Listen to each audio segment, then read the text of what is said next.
It's the end of the world as we know it, and we're buying houses. That's what we're talking about today. Welcome to the Utah Real Estate Show podcast, the show where two agents and a lender teach real estate best practices by talking through mistakes we've seen and made. So I think the lesson coming out of that is do what you would normally do, whether the market is going up or down, because you cannot time the market. I think we've kind of figured this out. You can time certain things about the market, but you cannot time the market. You're never going to buy that house at exactly the right time. Yeah. So do what your plan is. If you want to have rentals, buy rentals. Yeah. Even when it's going up or down, it doesn't matter. Buy rentals. Buy them now. Hello and welcome to another episode of the Utah Real Estate Show. I am Tyler Cazier, Utah Real Estate Agent. Jason Christiansen, mortgage lender. Aric Wiszt, Utah Real Estate Agent. And today we're talking about the end of the world. Doomsday. Bum, bum, bum. That was really good. I like that.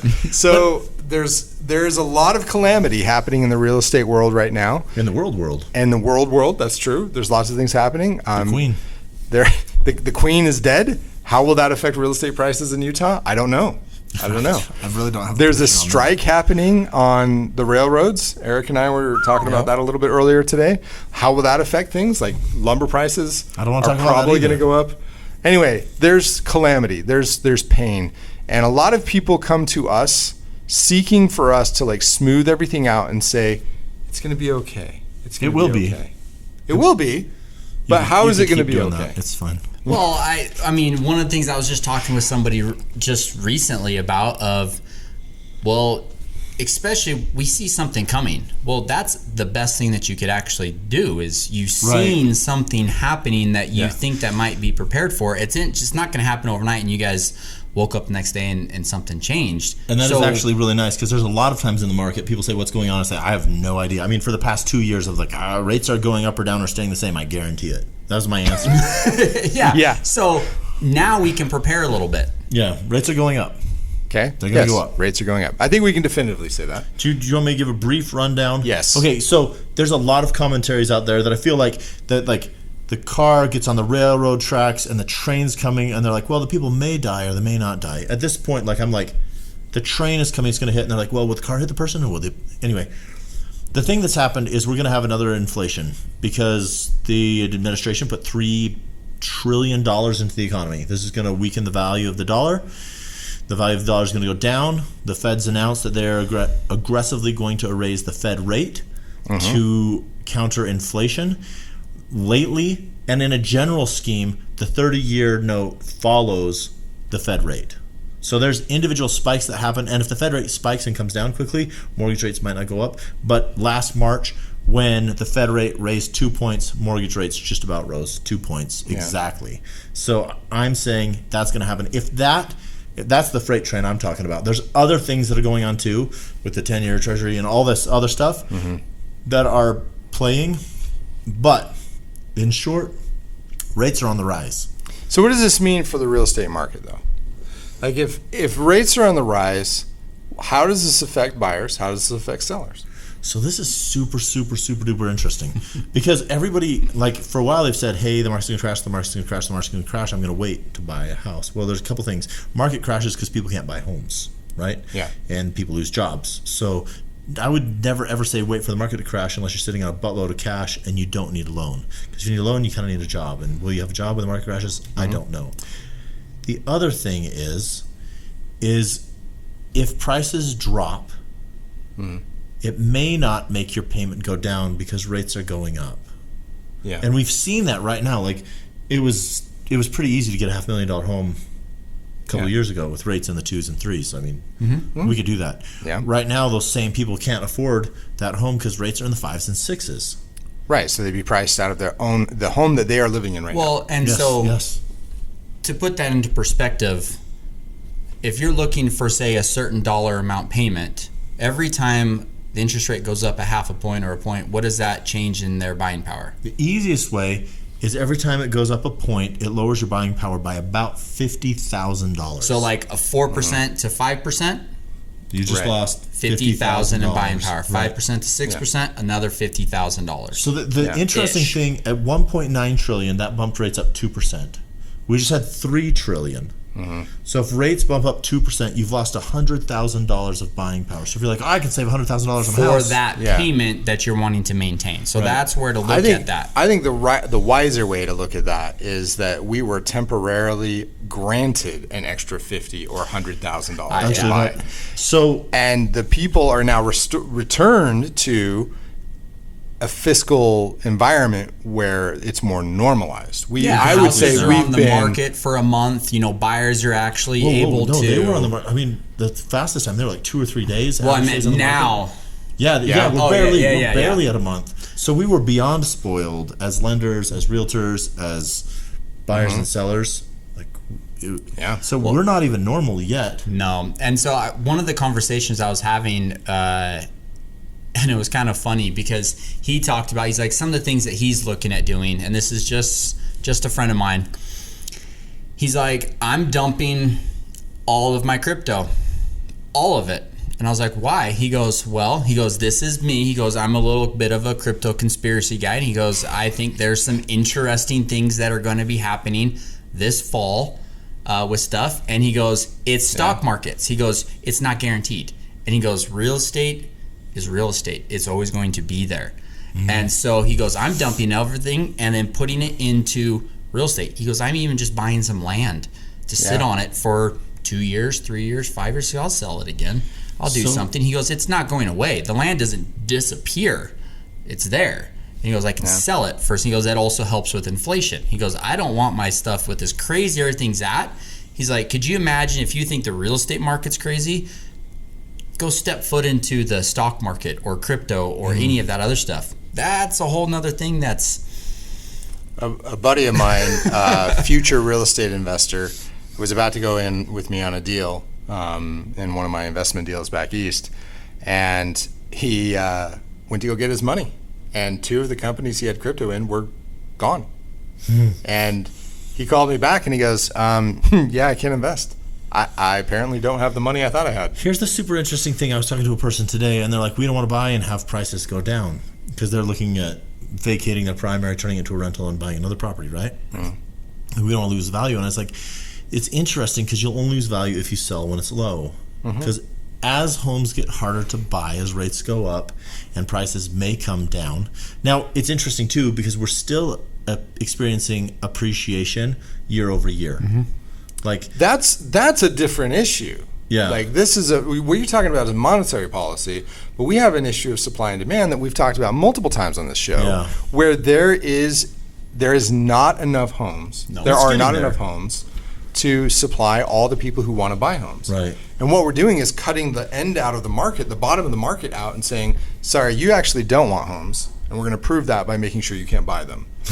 So, yes, the buyer pool is shrinking, which theoretically the economists are like, oh, well, apparently we're catching up with supply. No, we're not. We're just cutting out demand. Right. And that is not the same. But so this is actually the exact point. They're like, we don't want to lose value on our house. And I was like, you won't, because you're going to be living in one, you're going to be renting in one. And the one you're renting in, the rents will continue to go up, and they'll probably go up quicker than they have in the past because people can't get affordable housing. No. So this is the time to buy and hold. Yeah. Well, that also, this was the same investor friend that I was talking to that's dumping all of his crypto stuff. He also said, and we've talked about this on the show past too, he goes, you have to start also looking at the big markets, the big players that are dumping millions, like hundreds of millions into real estate. He goes, I know a guy, he goes, he's looking at dumping 30 million by the end of the year into real estate. That's it. He goes, I have to spend 30 million before the end of the year and I'm going to do it in real estate. And here's why. He goes, one, I can. Now I can negotiate it Have him harder. Call me. He goes, now there's people that are stressing it and freaking out. He goes, I come in. He goes, I'll get something even better price. He goes, I don't even care about the interest rate right now. You were talking about a listing that's going live maybe, and they could sell here, like it's worth here, but they're aware that it's trending down right now, right? So, and it's possible that prices could drop more, right? So you can sell now, maybe get here, but the longer you wait, the less chance you have of selling high. So you could sell here maybe, you could sell here probably, and here definitely. Mm-hmm. And so this guy comes in who's investing and says, give me all the definitelys. Like, just give me the undervalued properties of people who need to move because they need to move and they see what's happening. And then he holds. People still need to rent. People still need to live. And you're getting a lot of the younger generations who are bouncing around from jobs, especially when markets are tough.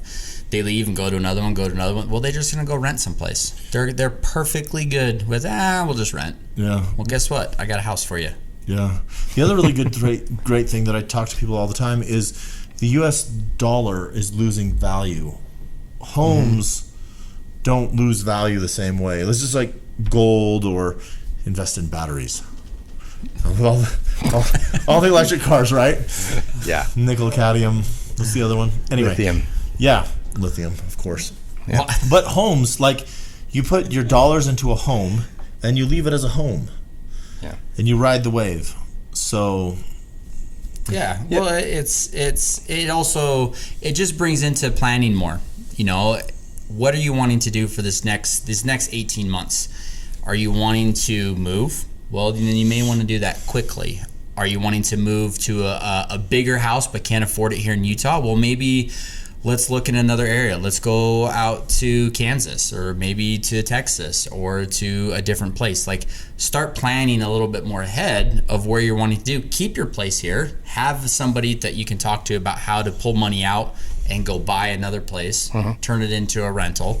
There's a lot of different opportunities to sit there and to make your money work for you because you are seeing something coming. Like you said, the train analogy was kind of, I didn't like it when you first said it, but I'm liking it more because you're seeing the train coming.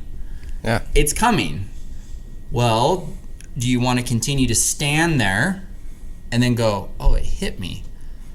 Or do you want to prepare and try to get out of it? I just had an old listing or an old client who sold their house, and they reached out and said, hey, where could I put 50 grand? I don't want to have it in my bank right now. bad place to have it. I want to be able to use it. I don't need it right now. So, and she's like, do you have some investments? I said, yeah, I have another person that we may be able to partner you up with. Let's put your money to work for you. Well, even hard money lending, if that's fun to play that game too. We should maybe talk about that on another one of our shows. Because we talked about with Matt Strong. We had Matt Strong. We should talk more about it. Mm-hmm. That was hard money. We talk about private money or soft money. Yeah. Well, and some of the other thing, just to kind of come back to with what you're saying, I'm seeing also a lot of listings. We have two that are very close to where I live, where they got listed, they got pulled off the market. Yeah. Another one got listed. Now there's a contractor over there doing a ton of repairs because the house shouldn't have been listed. They have no idea what it's going for. There's no marketing plan. There's no anything. Yeah. So you might want to do a little bit more research into who's selling your house. Is your house prepared for the dollar that it's being listed for? In this market. Because this last year, if you could open the door, if you had a door, if you could get in the house, you could sell it. Oh, yeah. Door or not. Right now, people are getting more picky, which is kind of nice because the construction industry is slowing down a little bit. So the possibility of doing a flip actually could happen. May be plausible in Utah to the average person because you can get a contractor. So it's true. Anyway, cover everything? Yeah, I think so. Doomsday? You're good? Yeah. You're not as scared anymore? I'm freaked out. Just kidding. No, I'm good. Like it will be an interesting ride. But times are changing. Yeah, that's true. So I just want to get a take of everybody here. Is it a buy, hold, or sell time? I'd never say it's a sell time. Like I'm a buy and hold. Buy and hold. Jinx, 1, 3, 4, 5, 6, 7, 10. You owe me a soda. Well, the listing I was at today, talked to him. I said, hey, how about we keep your house? And they looked at me and went, You're here to help me sell my house. You're the worst agent in the world. And I just laughed. I said, well, look, I really want people to say, if you can keep your real estate, keep it. You're just going to make money the longer you hold it. Mm-hmm. Yeah, that's true. Sometimes it works, sometimes it doesn't. Yeah, make sure you have a plan because I talk to a lot of people who are like, "Oh, this is what we're going to do," and I'm like, "Have you like?"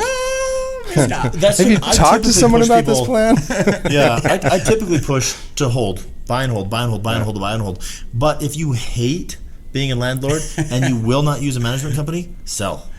Like, stay where you're comfortable. So I think the lesson coming out of that is do what you would normally do, whether the market is going up or down, because you cannot time the market. I think we've kind of figured this out. You can time certain things about the market, but you cannot time the market. You're never going to buy that house at exactly the right time. Yeah. So do what your plan is. If you want to have rentals, buy rentals.